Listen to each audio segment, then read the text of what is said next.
Now, Donald Trump and Kamala Harris have both been on the campaign trail in the western battleground states of the U.S. As the latest poll suggests, the contest remains incredibly tight.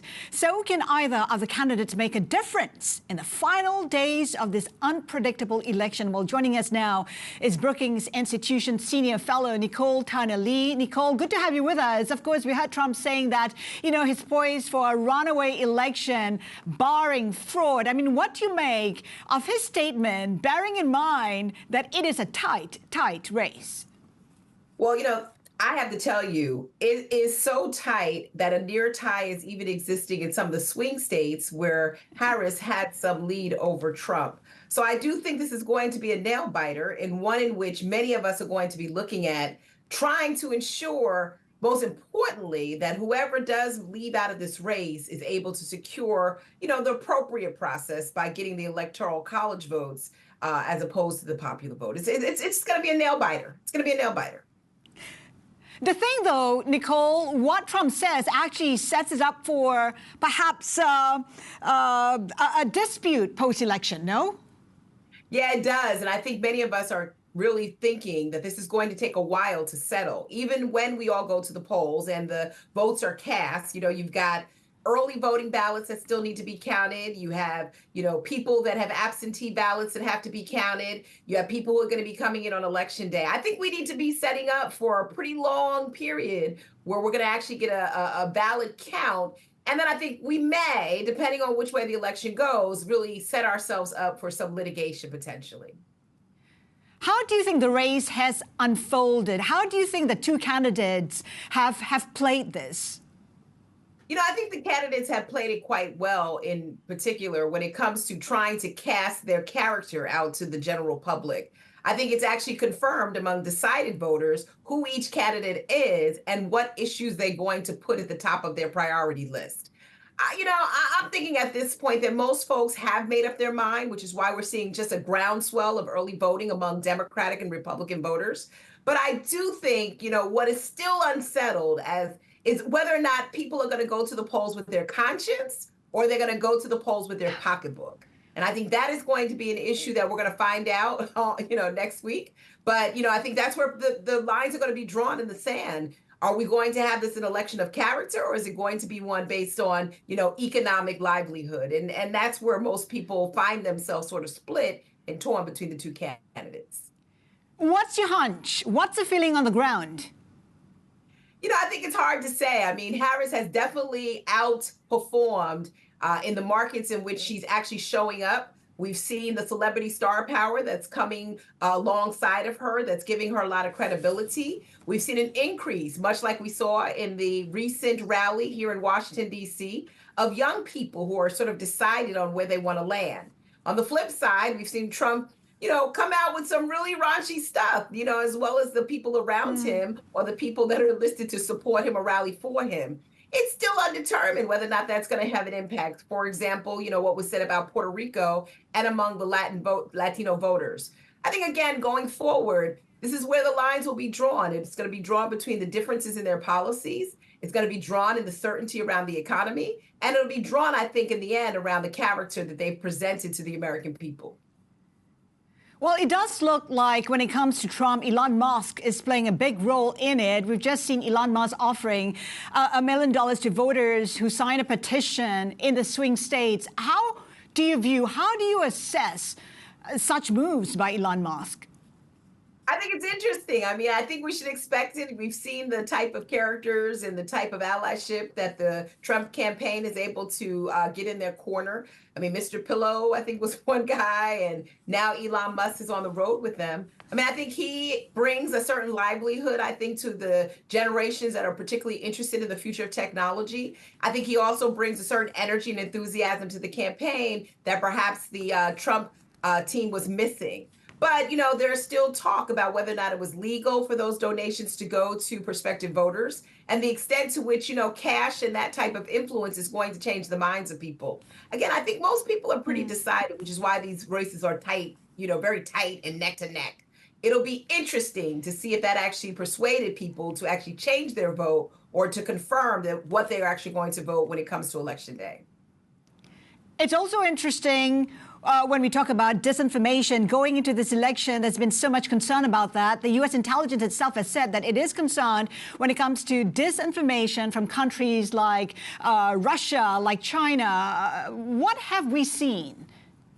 I think that's interesting as well. I mean, as we get closer to the polls, we get more public knowledge about many of these attacks. I mean, these attacks are happening from foreign operatives, but in a very particular way, because I think in the previous campaign when Clinton was running against Trump, we saw a lot of disinformation that actually occurred, but it was more under the radar, cloaked in foreign operatives that were not necessarily here in the United States. I think day by day, we're seeing different attacks domestically, whether that's through agents that are being coerced through these foreign operatives, or we're seeing attacks on phone banks. I mean, that was the most recent announcement that we had in terms of misinformation, disinformation. I mean, I think it's going to be interesting going forward. I think this particular campaign season that many state attorney generals are much more prepared for any type of, litigation pursuit of the integrity of the vote. And I also think more people are aware and educated about this issue. Doesn't mean that it's not going to happen in the next 3 or 4 days, right? But I do think we can identify it better, right, going forward. And the news has done a great job, like yourself, of making us all aware of when these things are happening. So, Nicol, are you then saying that disinformation isn't likely to sway the votes too much? After all, like you also said, most voters are decided. I think that the people who are still maybe in the wings trying to figure out which way they should go, of course, any type of messaging that it comes across social media platforms or where artificial intelligence is manipulating and extracting images, sort of making celebrities, for example, deep fakes to persuade people not to go to the polls. I think that's going to obviously happen, and it's going to happen in ways that we may not even be able to quantify it. But I do think both candidates have a vested interest this time, right? And really having an informed democracy. I have watched this over and over again. And to my surprise, both candidates have used the internet, used social media in their own particular way. I mean, the Harris campaign has used it successfully for fundraising, the Trump campaign to sort of counter any message that's happening on the other side.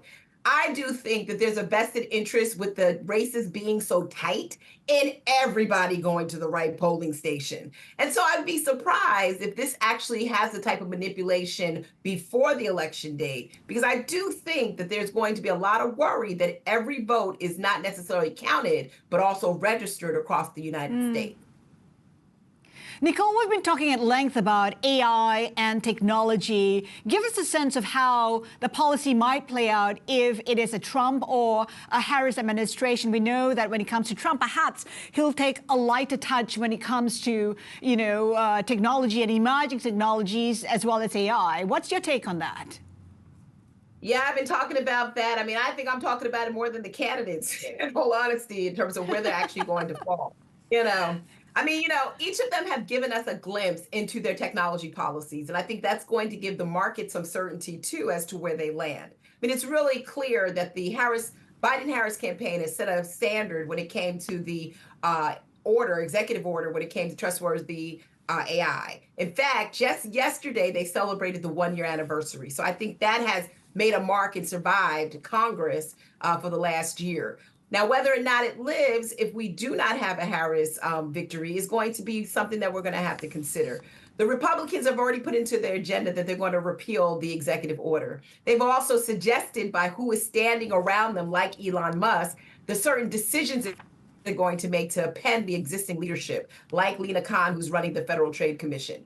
I think at the end of the day, many of the policies that we're going to see that are going to be set in stone are going to come after the election. This was a short window, right, for both candidates to come out with, I think, a very detailed policy plan. In fact, as we've heard, Harris, who jumped into the race much later than Trump, she's sort of been responding to much of what voters have been asking her for. So I'm giving, election, perhaps some litigation, and then some policy before Inauguration Day, right? They put out the plans, but we will know more specifically on where they're going to land, I think, after the date in which we actually decide who is the actual winner. Nicol, I also want to touch on foreign policy. When it comes to foreign policy, especially to do with Asia, India is imperative as a counter to China. How do you see this playing out, whether it's Harris or it is Trump?